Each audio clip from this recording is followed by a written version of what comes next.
ఇక కైకలూరు వాసవి కన్యకా పరమేశ్వరి ఆలయం వద్ద నూతనంగా నిర్మించిన శ్రీ వాసవి కళ్యాణ మండపాన్ని మంత్రి టీజీ భరత్ ప్రారంభించారు. ఇక ఈ కార్యక్రమంలో MLA Kamineni Srinivas, Jaggayyapeta MLA Sriram Rajagopal, MLC Jayamangala Venkataramana, KUDA chairman Somisetti Venkateswarlu తదితరులు పాల్గొన్నారు.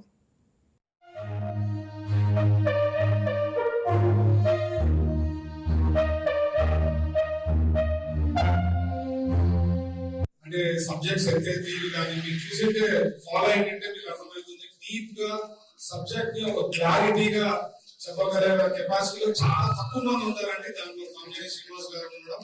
సార్ ఎమ్మెల్యేస్ ఉండి వాళ్ళ స్థాయి ఏమి, వాళ్ళ విధానాలు ఏమి అవి కూడా నేర్చుకునేది మాకు అవకాశం వచ్చిన దానికి మా చంద్రబాబు గారికి ఎప్పుడు రుణపడి ఉంటాం. ఎందుకంటే మా యంగ్ ఏజ్ కి సార్ వేయడము ఇచ్చేవే కాకుండా మంచి పోర్ట్ఫోలియో వేయడము.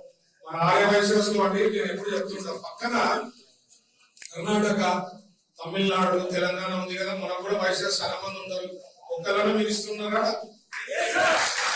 ఇక్కడ మనకు అంత ప్రిఫరెన్స్ ఇచ్చి అంత ఇచ్చినప్పుడు ఇవన్నీ గుర్తుపెట్టుకోవాలి. సార్ చెప్పినట్టు మనం మైండ్ లో పెట్టుకోవాలా. ఇప్పుడు పొజిషన్ ఉన్నప్పుడు మస్తు మాట్లాడుతుంటారండి అందరూ, ఎన్నో చెప్తుంటారు, మేము ఇవి చేస్తాం.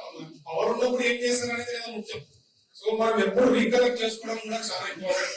అలాగే సార్ మా వైశ్యాస్ ఇక్కడే కాదు, స్టేట్ వైడ్ 95% మన ఎన్డీఏ ప్రభుత్వం చేశారు సార్.